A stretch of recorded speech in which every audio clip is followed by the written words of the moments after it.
नमस्कार दोस्तों, आप देख रहे हैं युगांतर धारा और मैं हूं आपका होस्ट मोसिबुल।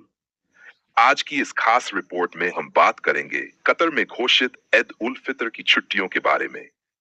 कतर सरकार ने आधिकारिक रूप से ईद की छुट्टियों की घोषणा कर दी है और यह खबर सभी कामकाजी लोगों के लिए बहुत महत्वपूर्ण है।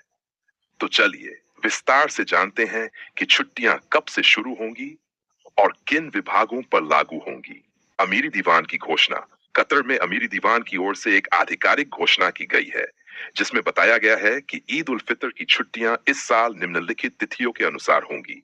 सरकारी कार्यालयों, मंत्रालयों, संस्थानों और अन्य सरकारी एजेंसियों के लिए छुट्टियां 30 मार्च 2025 रविवार से शुरू होकर 7 अप्रैल 2025 सोमवार तक चलेंगी।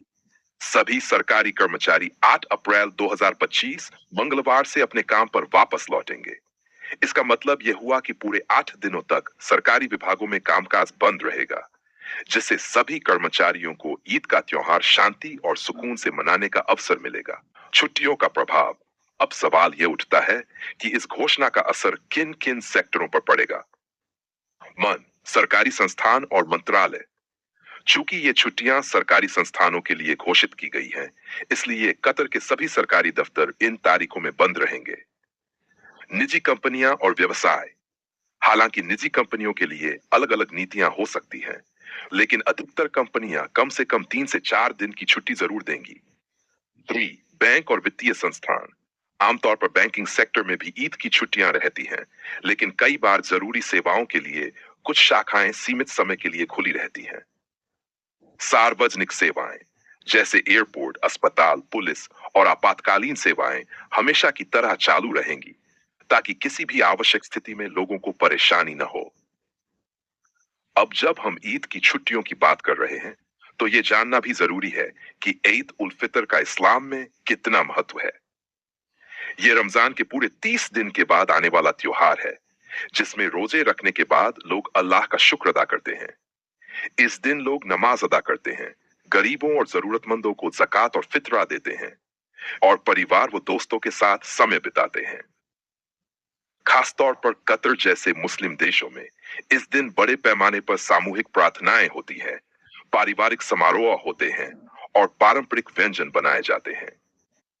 छुट्टियों के दौरान कई लोग अपने परिवारों से मिलने के लिए यात्रा करते हैं, खासकर जो लोग कतर में प्रवासी कामगार के रूप में काम कर रहे हैं।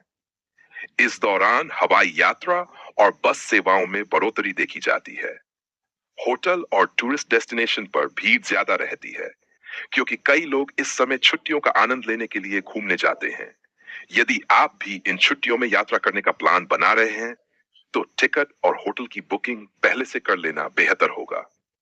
अगर आप कतर में हैं और इस लंबी छुट्टी का भरपूर आनंद लेना चाहते हैं, तो कुछ सुझावों पर गौर करें।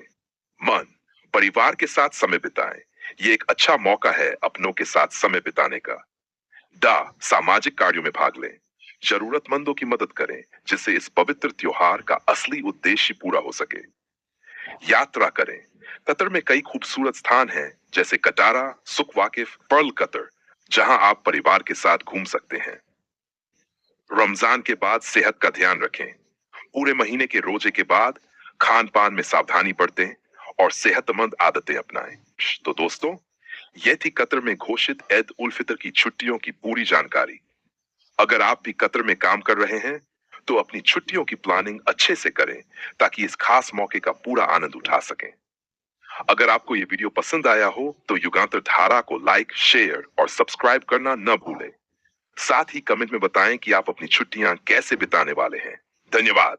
अल्लाह हाफिज।